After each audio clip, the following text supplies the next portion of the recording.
It's Monday, it's 12:15 and we're live in Westminster.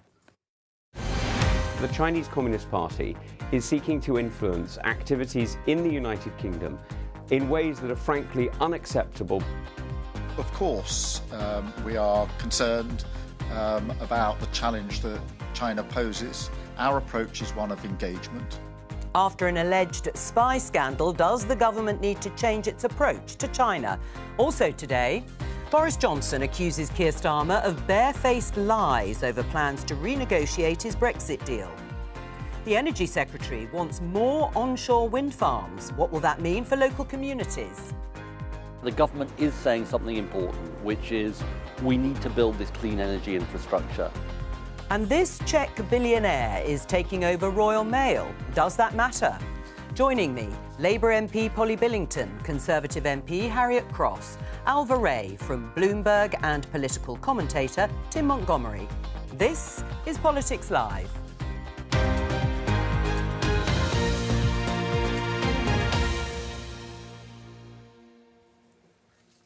Let's start with the BBC headline about the Royal Mail takeover by the Czech billionaire. It's been approved, and you heard from Jonathan Reynolds, the business secretary, saying that it will be a good deal. The government will retain a so-called golden share that will require it to approve any major changes to Royal Mail's ownership, headquarter location and tax residency. The opening question to the panel, starting with Polly. Does it matter who owns this national institution?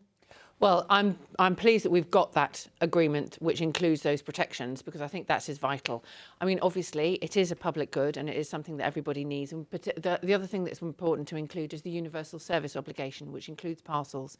That does mean that people can rely on the service, and I think that's one of the things that the workers as well as the customers can be confident that this deal will be good for everybody. Do you agree? Does it matter who owns this national institution? I think it's not necessarily important who owns it. It's more important about the services working for the customers, but also the workers at Royal Mail. As Polly said, the universal service obligation is really important, especially for more rural areas, because they'd be the ones that would be facing the cuts more if that were to change. So the assurance of that and more assurances, which I believe will be set out in the statement later today or this week, will be important as well to make sure that we have the bones of the deal. But in principle, no, it's if it's good for Royal Mail and it's good for the customers, then in principle, it's fine. Jonathan Reynolds, the business secretary, talked about the long-term future. I think the brand name, Royal Mail headquarters, etc., that's only guaranteed for the next 5 years. Is that long-term? But after that, we've got the golden share, so that's effectively a veto on any of those changes. The former business secretary, Liberal Democrat Vince Cable, says it is sensible to be concerned about the ownership. Daniel Kretinsky. The debt-fuelled offer, he said in his Russian connection, should give ministers pause for thought. Well, of course, it was the Liberal Democrats with the Conservatives who privatised Royal Mail in the first place. So it actually means, and then Labour is sort of continuing with that, is not going to bring it back into public ownership. So really no politicians are in a position to be criticising this. It does seem on the face of it like this Czech billionaire is going to give Royal Mail the cash injection that it needs. There are all these protections, and he's making the case that Royal Mail now has to compete with places like Amazon and DPD, and without that investment, it just wouldn't happen. So on the face of it, it looks okay. I mean, Vince Cable, I don't know. He's gone a little bit off the rails with some of his comments on foreign policy lately, and so I don't think he necessarily speaks. Especially on China. And we're so going I to come don't and talk think he about that in necessarily just a speaks for the Liberal Democrats on that. Do you want to join your fellow panellists in welcoming this deal and comment on whether it matters who owns a sort of a national institution? I agree with everything I think the panellists have said. I think a good deal has been negotiated in protecting the customer, at least over the medium term. And I don't object to this individual deal. I do worry, though, Jo, overall, I think there is a short-termism in our country, and I think it's more of a cultural thing rather than a legal or a political thing. But we are very good and fast at selling off national assets to people abroad who perhaps are taking a longer-term view than our own investors and our own government. And I think we are, as an economy, very dependent upon selling assets to balance the fact that we aren't producing enough goods. And so I think this deal is perhaps fine and defensible, but we do need to start asking ourselves some pretty long and hard questions about whether we need to invest in our manufacturing base in a much more significant way, because we are very much vulnerable to international market sentiment, and that is not a good place for an economy to be. Polly? I'm looking forward to Tim's support, therefore, of our industrial strategy and indeed our clean energy plan, which is absolutely vital for us to be able to develop those supply chains, get those manufacturing jobs in, and make sure that we've got that kind of long-term view about our economy. Because for far too long, I agree with you, Tim, we have been far too short term and looking only at how we can get money in the short term rather than thinking about the long term and what that means for our overall rebalancing of our economy. Particularly as well about the regional inequalities around that. 100%. And I think we can work much harder at that. But I'm looking forward to your supporting our industrial strategy, our regional growth plan. You'll be reminded of that. Of the National Planning Policy Framework to get all of this done. The one problem I have with the Labour approach, and I have a lot of sympathy, actually, a lot of sympathy with what you're trying to do, and you're trying to restore an industrial strategy that Greg Clark, the former Industry Minister, had, which the Tories abandoned, and that was a mistake. The problem, I think, with Labour is not enough private sector involvement in some of your decisions, like the recent carbon capture investment in Britain. So, actually, I think there's a lot of... definitely be stepping up. I think there's a lot of overlap. And we're going to come on to that a little bit. That reason. Well, we'll come on to that a little bit later on in the programme. But let's have a look at this headline, this story that has emerged over the weekend. China spy efforts happening in plain view, says ex-Tory leader, the ex-Tory leader being Ian Duncan Smith. And a number of MPs, including him, have raised concerns about security implications following the news of an alleged Chinese spy who has been kicked out of the country on national security grounds, but it's been revealed had close links to the Duke of York. Let's talk to the BBC's chief political correspondent, Henry Zeffman. What's the latest on this, Henry? Well, Jo, I think we still don't know whether in the coming days we might actually be able to name this alleged Chinese spy, who is currently known, as they're known in court documents, by the term H6. There is a possibility, but we still don't know whether this will take place, of what's known as an urgent question in Parliament today. That might be an opportunity for an MP to use parliamentary privilege to name the alleged spy in the House of Commons chamber. But actually, I think if you set aside the questions of anonymity, I think what we're increasingly going to get here is questions about what this says for how the government should or should not deal with China, because one of the striking things that has happened under this new government is that it has pursued warmer relations with China. They would say that they're merely being pragmatic, but nevertheless, last month, Keir Starmer became the first Prime Minister in 6 years to meet Xi Jinping, China's leader. He's meant to be going to China for a visit next year, the first since Theresa May in 2018. And in that context, we now have these allegations about a Chinese spy operating at the heart of the British establishment. Yes, I mean, Henry, Keir Starmer was asked about it at a press conference in Norway where he is visiting today. How difficult is it going to make what the government would say is a balance between a pragmatic approach towards China, and they want to boost economic growth, as you said, and these sorts of security issues? Look, I think the government would say that that was a balance that they were trying to strike in any case before this was publicly disclosed. And of course, you know, these proceedings to do with the alleged spy we're calling H6, you know, they began when the then Home Secretary, Suella Braverman, barred him from entry to the UK last year. So the government will have been aware of this, even the new ministers, for some time. But they would say, look, it's a balance that they're trying to strike the whole time in their dealings with China. The economic reality that it is an economic behemoth and an important trading partner, yes, and the diplomatic complications that may separately be present in dealing with what is, after all, another permanent member of the UN Security Council. Henry Zeffman, thank you. Polly, are closer ties with China a mistake? No, I don't think they are. And I wouldn't necessarily call it closer ties with China. What would you call it? It's about cooperation, it's about competition, it's about challenge. Although Keir Starmer has advocated Well, I think, but closer. when we're talking about cooperation on the big global challenges, like, for example, climate change, competing, because we want to be able to compete with big global powers like them in terms of economic competitiveness, and challenge where we need to. You can only challenge if you're engaging. If you turn your back on a big global power like China, you lose influence rather than increase it. I mean, Tim, what is the problem? We can see pictures here, as Henry Zeffman said, first time British Prime Minister has met with Xi Jinping in quite some time. They're meeting here at the G20. Is there a problem? Well, look, one of Keir Starmer's predecessors, Margaret Thatcher, signed a deal with Hong Kong, signed a deal with China over Hong Kong.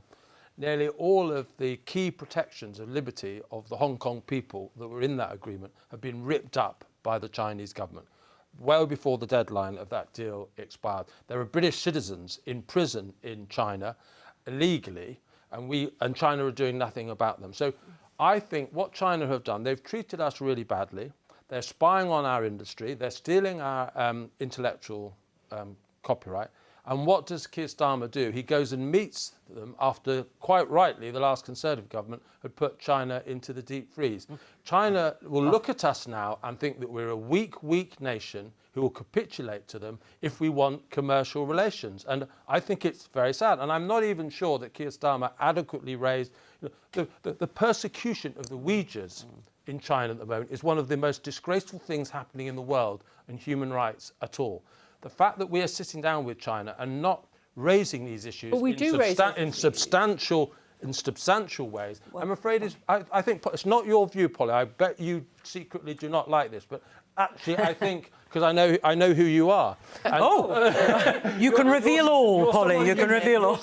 You're someone with a track record of caring about these issues, and I think it's embarrassing that our Prime Minister isn't raising these issues. Raised Jimmy Lai, for example, and the issues to do with Hong Kong and indeed the Uyghurs. These things are important. We do need to be engaging. If you simply turn your back, you don't actually increase your influence at all. And I think that's where you've got to be a grown-up when it comes to diplomacy if you want to be a global power. I just think it's so important that Tim raised this about the Uyghurs in Xinjiang and the way China is treating them, because I actually do think that Labour doesn't have a joined-up policy on China. This covers so many different areas. It's foreign policy, but it's also industrial policy, it's economic policy. I mean, there's so many examples. For example, Shein, the Chinese fast fashion company, Bloomberg found a couple of years ago that the cotton in their clothes could be traced back to Xinjiang, that area that uses Uyghur slave labour.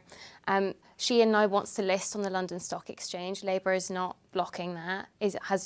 I'm told that they've been holding a sort of charm offensive to encourage this listing because the City of London is struggling for money. There are things like that. Labour, it's not just sort of about, cooperation and challenge. Labour is not, really challenging that at all. And you have this absurd situation where Angela Rayner is bringing in increased workers' protections with her employment rights bill here, while also encouraging this in other parts of the world. But that's just one tiny example. I mean, there are electric vehicles, solar panels, computer chips. There's just whole areas of policy where, honestly, as a journalist, sort of speaking to different people in government, I just don't see a joined-up plan. Polly? Well, I would say, for example, Sarah Champion, who is the chair of the International Development Select Committee, has already been raising the issues to do with supply chains, both in the Clean Power Plan and other parts of our economy. Because if we want to be a global leader in good standards, we need to be able to do that. So I will be backing what she does on those aspects. I mean, the Conservative Party, under David Cameron's leadership, certainly hugged China far closer than in recent years. I mean, we can see David Cameron, intriguingly, taking Xi Jinping, the Chinese president, to a pub in his then constituency. That policy was abandoned, to be fair, though. Yes, it was, but it was a policy during the years 2010, certainly to 2015, that golden era. Do you think that was regrettable, Harriet? I think certainly, as Tim's pointed out, that's not the policy as was sort of at the beginning of this year, or certainly through the latter half of the Conservatives' time in government. We need to be very vigilant and very careful when dealing with China. As Polly said, it's very important to be able to have dialogue, and as far as then you might be able to change their minds. But I think more of the issue is the more you engage, the more legitimacy you give China, and the more legitimacy you give sort of what they're doing, either in the foreground or all stuff that's going on in the background. I do not want to be in a country that's reliant on China, either explicitly or in terms of sort of what they might be doing, sort of pulling strings in the back. It's a very difficult and dangerous situation to get in when we are reliant on a state which treats its people the way it does, treats the rest of the world the way it does, and doesn't seem to care about being caught in doing so. So what action would you propose? We saw Tom Tugendhat in the headlines. advocating clearly a much sort of more stringent policy with China. But what does that mean in practice? It's multi-layered. It has to be. Obviously, you need to look at what China's ambitions are. Their ambitions are to be the global superpower. So how do you interrupt that? Do you come in insofar as trade? Do you come in insofar as diplomacy? There is 101 different ways in which you can get under the skin of China. It won't be one thing. It'll be many things But at can the the same UK time. afford to do that? What, put China out in the Can I cold? say, it's actually a little bit of the conversation I had with Polly a little bit earlier about industrial capacity. You know, we can't ignore the fact that China is a massive manufacturing power. But during the pandemic, we were dependent upon China for key imports of medical materials. I think one idea that Dominic Raab, the former Foreign Secretary, had, which was incredible, was a League of Democracies. And I think one thing that League of Democracies could be doing is we should be identifying key manufacturing products, military obviously, medical, perhaps others, where actually the trade is largely between democracies, so that we are not dependent upon tyrannical regimes, whether it's China or Russia or certain countries in the Middle East. Yes, trade with them because there's certain things we have to trade with them, and poorer people in this country would be disadvantaged if we didn't, in particular. But actually, I think there are certain levels of industry where an alliance of democracies should be setting out a different kind of economic strategy. Polly? Look, I think if we're going to be an open and global power which leads with our values as well as being able to increase our economic growth here, then we need to be connecting on the basis of those values as well as on our advantages. So, of course, like I say, I don't think it's sensible for us to turn our backs on a big global power like China, but we do also need to recognise who our friends are. And of course, I would include in that, and I'm sure we'll come on to it later on, our European neighbours. Ah, well, that leads us into the headline here in the iPaper. EU tells Starmer, your Brexit reset is doomed without a better offer on fish and under 30s. Should those concessions be considered? Well, look, all of this is about negotiation. And I think that's what's quite interesting is everybody wants to kind of negotiate on the telly. You can't negotiate on the telly. You've got to negotiate in the room. And I think we've got to be quite clear about what our red lines are, which is no customs union, no movement, no free movement. And no single market, and then work on what we can achieve, because we know that the deal that we were left with is unsatisfactory. I can see the impact in East Thanet, right? We have a port that doesn't work. We've got English language schools that are really struggling. There are things that we can do, and the small businesses that would like to export to our nearest neighbours.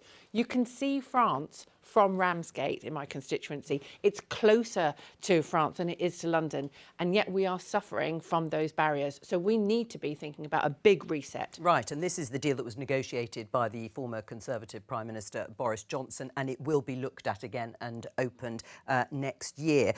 Do you think these things should be on the table in that negotiation?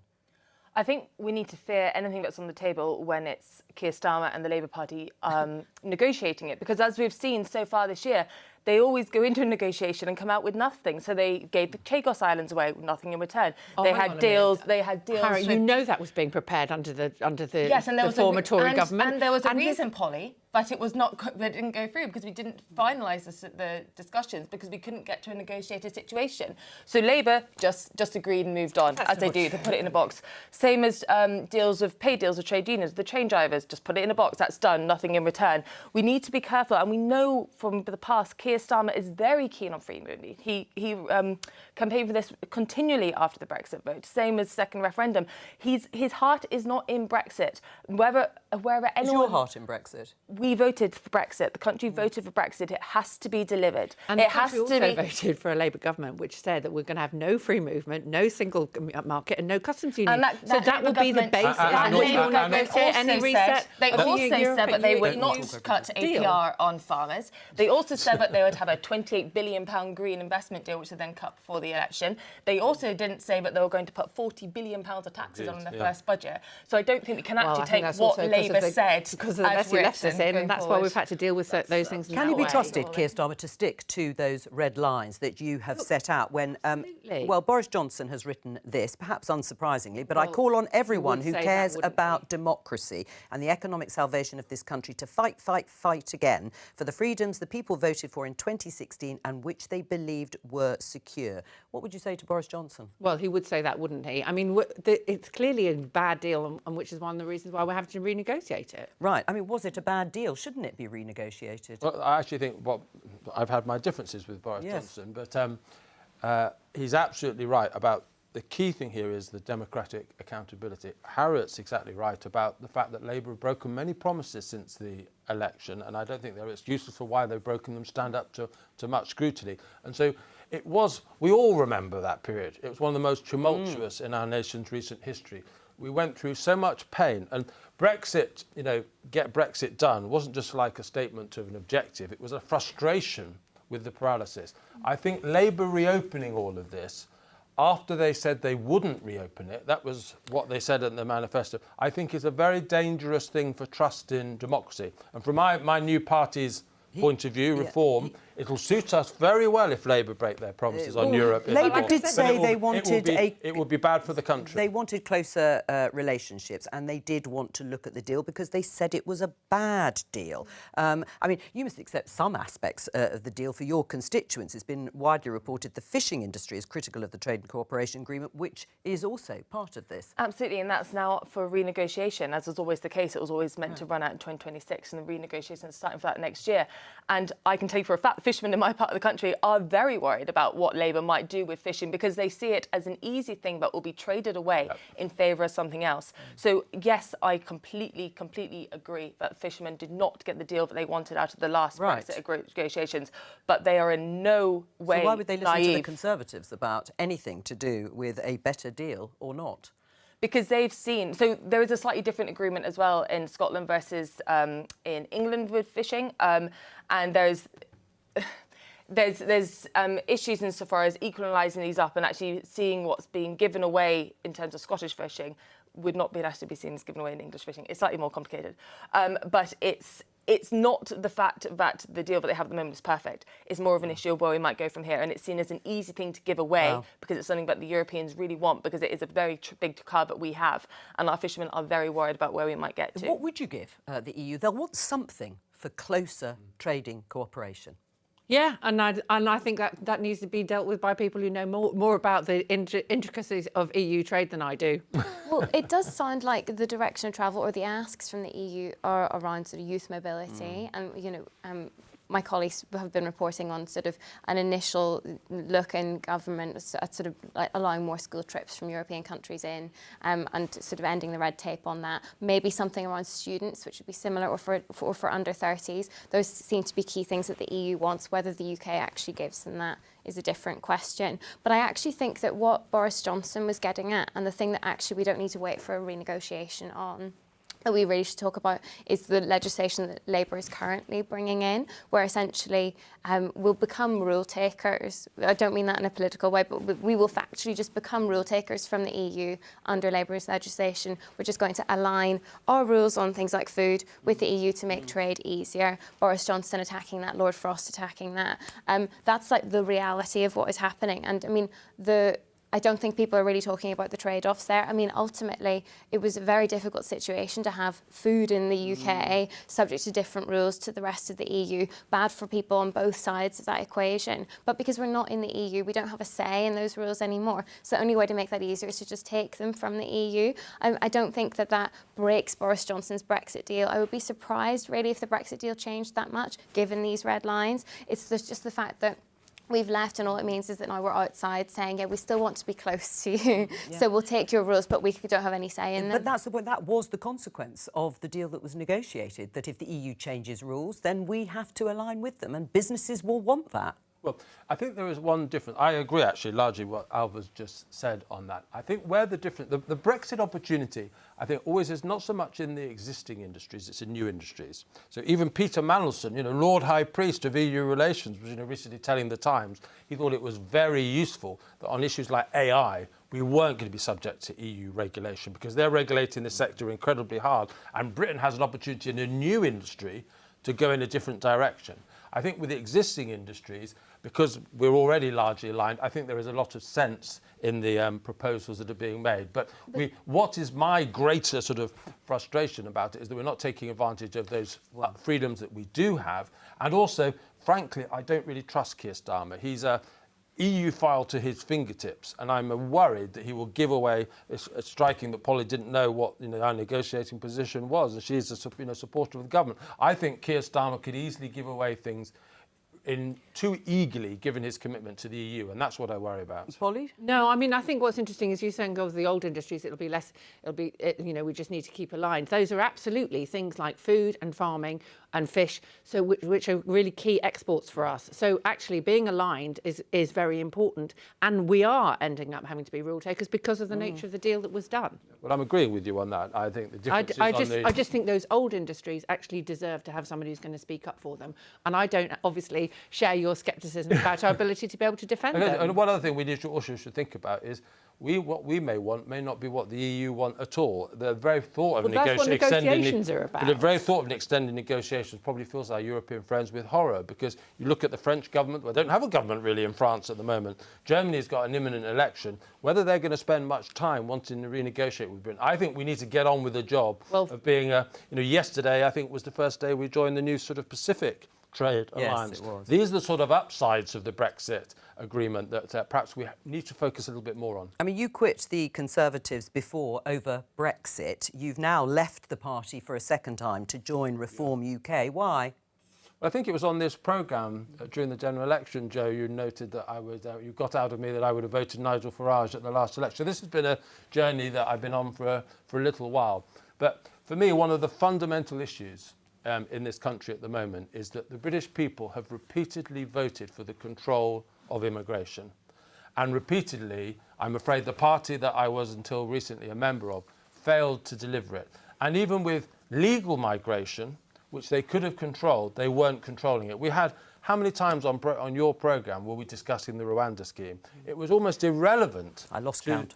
to the challenge of legal migration. And that deceit by the Conservative Party to have won Brexit, we're just talking about Brexit. Brexit probably wouldn't have happened without the promise and the debate about migration. I don't think the 2019 general election victory that Boris Johnson enjoyed wouldn't have happened without the promise to control it. And the fact that they failed to deliver so comprehensively was the last straw for me. Harriet? I haven't yet heard how Reform plan to tackle migration in a way that's actually going to be meaningful and practical. It's very easy to shout from the sidelines. It's very easy when you're a smaller party to say, oh, we will do this and we will do that and it will make it all better. But I haven't actually seen anything which would practically and make a difference. Migration is an issue all around the world. We've seen that all around the world, whether it's in Australia, whether it's in Europe, whether it's in America, whether it's here in the UK. It's a global issue. It's very difficult, incredibly difficult. And Tim, you recognise that. It's very difficult. No, the Conservative Party haven't got everything right, but we tried to get things right. We tried to make changes, and changes have been made. For example, we saw changes that were brought in last year on things like minimum wage and student visas and family relations, things like that. It's difficult. Government is difficult. Reform obviously haven't been in government, so they're not willing to accept. Harriet, just saying it's difficult really isn't good enough. The fact was what would Reform do? The immigration under the Conservatives was higher than under the Blair years. So the Tories came to power. And what was immigration around the world under the Conservatives, like when Conservatives were in power versus when Blair was in power? It was higher. So why would that not impact here? No, I'm saying immigration into Britain during the Conservative years was higher under the Blair years. Yeah, as was global migration. Migration numbers across the globe increased. So you're just blaming that it was a world problem? No, I'm not just blaming. I'm saying it's very easy to look at a figure and point a figure rather than looking at the Let Tim respond picture. in terms of what Reform would actually offer to deal with this. Why have you put your faith in Reform UK to solve this problem? Well, I think anyone who looks at Nigel Farage is a Marmite character for lots of people, but anyone who does not believe that this is an issue that is absolutely his number one, number two and number three priority. Yeah, but recognising it is one thing. As Harriet is saying, doing something. Illegal migration, Harriet would have a point. Illegal migration is, controlling the boats that are crossing the channel is a very difficult issue to cross, and I do not have an answer for you on that. But legal migration, which is in the government's control, there are so many policy levers that can be pulled to address that problem. And the fact is, I think there is a mentality still at the heart of the Conservative Party, which is basically a Davos mentality, rather than a Brexit mentality, a mentality that's governed by the views of big business rather than the view of the individual citizen. And I think Rishi Sunak in particular was interested in a general increase in GDP, which may have looked good overall in statistics, but actually what matters is GDP per head, which is one of the good things that Labour are measuring. They're saying they should be judged on GDP per head. And it's the failure to control legal migration, which is much easier. That was the Tory failure. But I guess the big question, Tim, is that what type of legal migration would you control and cut? Because it's easy to look at the big number and say, oh, that's too high. Yeah. But if you break it down, it's sort of, well, like Ukrainian refugees, for example, people coming from Hong Kong, you literally just mentioned Hong Kong earlier, care workers in, you know... And there's, there's an exemption in Reform UK's manifesto for care workers, which reached 90,000. So that wouldn't be a zero. Care would collapse without that. Students, you know, basically foreign students, the money from them props up our university sector. Our bloated, failing university sector, And of course, Farage said in the past that he welcomed students from around the world. That would be one of the things that he wanted. That's not somewhere he'd be looking at either. Can I just respond to the barrage of those things? Yeah, 90,000 care workers. We had 900,000 net people coming in. So you know, the numbers are way out of control. Immigration will take a little while to come down, but it can be brought down to much more reasonable levels. And the issues that people are worrying about at the moment, take house prices, take ability to see a GP. These are all exacerbated by migration, and it's a much greater exacerbation than the benefit we have of, for example, medical personnel coming in. But sorry, Tim, I'm just not hearing what type of legal migration you would limit. It seems like, to me... Students? Definitely, because I think people are coming in and they're staying... Even if that hit the university sector and universities had to close? A lot of the university sector is not a good use of economic resources. A lot of people are getting degrees from our universities which aren't really worth. They're getting into a lot of debt for them. So I would definitely close down a lot of those routes. I think we're letting too many dependents in. And also I think generally we are not... Construction, for example, we should be having a massive investment in our own workforce so that we have people who are currently on sickness benefits, 2 million people in Britain at the moment, they should be retrained to replace those workers. With respect, I do think that actually is Labour's policy. It will just take a long time to do it. And so I actually feel, I mean, I appreciate that you've actually nailed down what you would do on students, because it always feels to me like in the abstract, people say they want lower immigration, but never commit to what part of that big number they would limit. But actually, my understanding of Labour's policy, who knows whether it will work, is that they are investing in vocational training so that more people from the UK can do these jobs, and eventually, maybe in a decade, we'll see those numbers come down. But in the sort of the short term, it doesn't seem like any party can just control migration without a massive hit to the economy that really no one wants to see. Harriet, the accusation that the Conservatives inhabit a more Davos-style mentality, what do you say to that? Tim levelled that at you. I think Tim's going to have to explain it to me because I don't actually understand what you mean. It is basically the Davos summit where big business meets the politicians. And the interests of big business, they can afford massive compliance departments, they can afford the massive environmental regulations that Polly favours. Small businesses and a lot of homes suffer from that sort of mentality. And I think the Tory mentality favours the big business worldview rather than the little guy who often struggles with government regulation and tax and international trade. Harriet? I don't think I agree. I think, so effectively what you're saying is we're in the pockets of big business. We don't necessarily want to see any regulation comes in that kind of helps the small guy. I think that's the tendency. I don't think... Well, that's certainly not how I feel. I don't feel that Conservatives have been a party that necessarily overlooks small businesses, small entrepreneurs, SMEs, people who are striving and trying. I think that's very much the party who we're for. So any suggestion, and actually we had this in the Commons a few days ago, talking about energy profits levy, and the accusation was that we, the Conservatives, were only there interested in the big energy companies. We're like, well, no, we're not. We're interested in this because of the jobs it supports, because of the local economy it supports, because of all the trickle-down effects. So absolutely not. I mean, this business are vitally important. They are the catalyst to a lot of this, but they're not there on their own. There is so much underneath, whether that's direct employees, whether that's supply chains, but it's all part of the ecosystem that is the country and the economy of the country. You can't see one without the other. Is this forever, this move to Reform UK?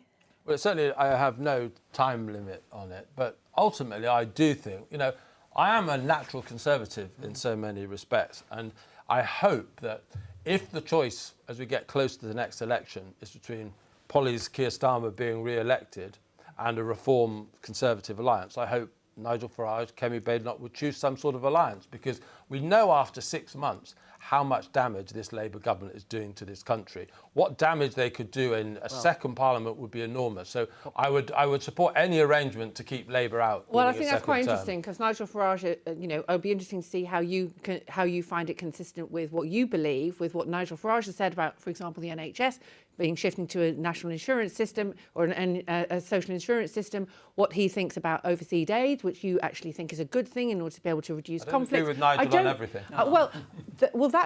If you're talking about who does agree with people on everything? Being able to be part of a party so that you can have a platform to be able to engage with the British people, let alone set up some kind of alliance with the Tories. There's got to be some clarity about what really Reform wants to do. And when you've got a manifesto which had half a page of A4 on the NHS, bearing in mind how important that is to the British people, I don't think Reform are being serious about the real challenges that this country faces. Let me concede absolutely. Reform is a very new political party, and its manifesto at the last election will not be its manifesto at the next election. You can't govern on vibes.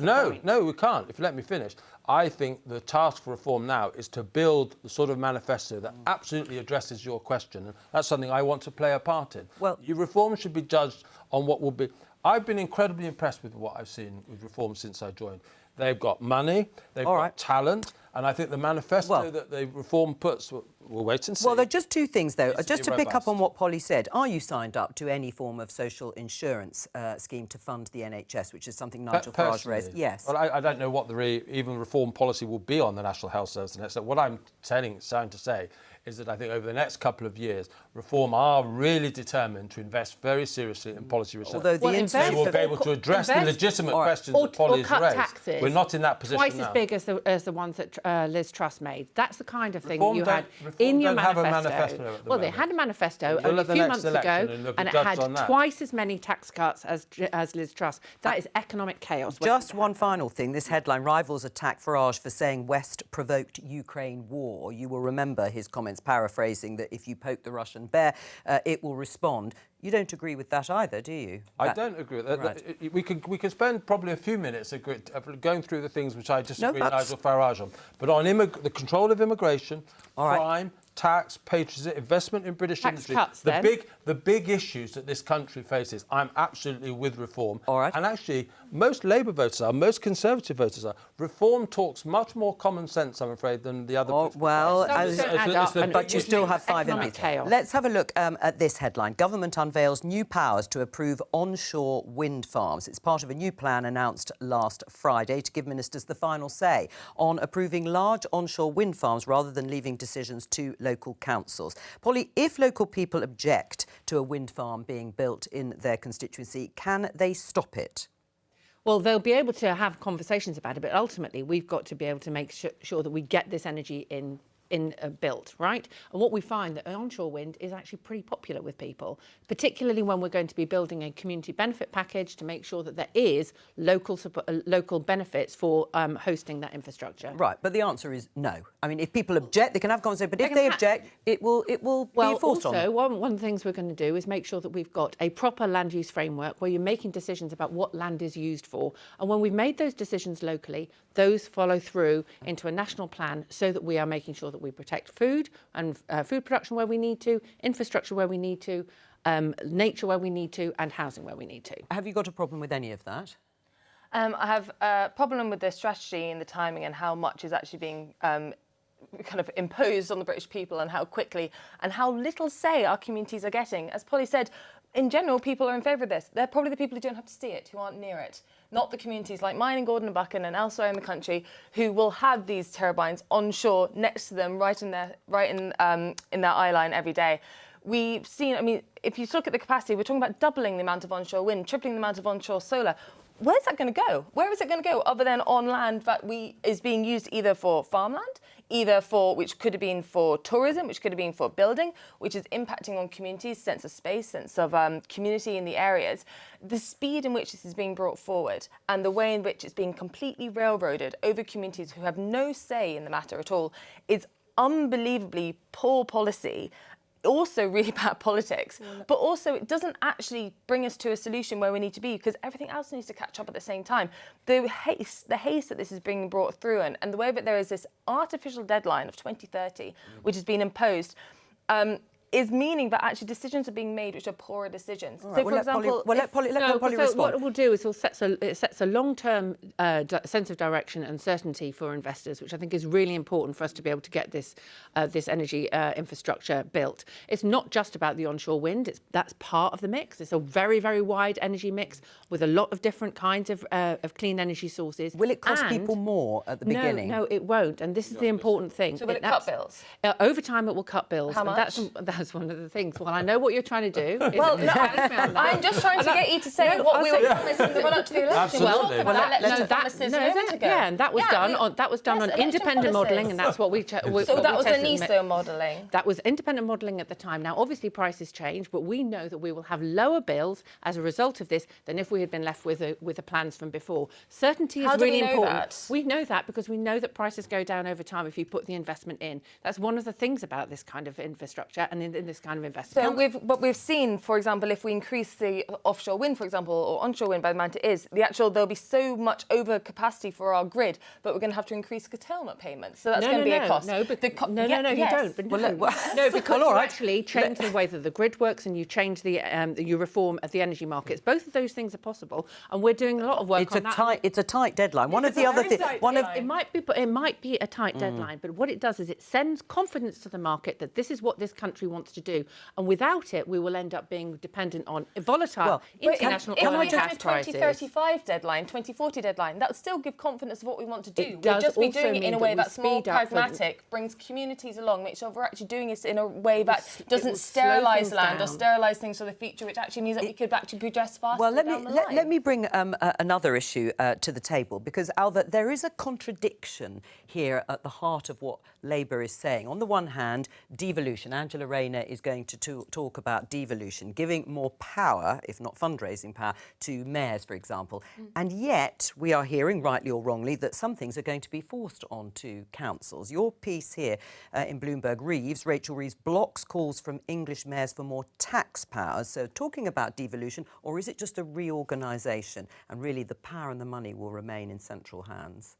Well, so to be fair to Labour, even before the election, they were saying that they are really committed to devolution and they want English mayors to be much more closely involved in their growth plans for economic growth, for these planning targets and the skills agenda, so the vocational training that we were talking about earlier in the context of immigration. And they are now delivering that. Angela Rayner is delivering a big speech on that later today with a few more powers for mayors.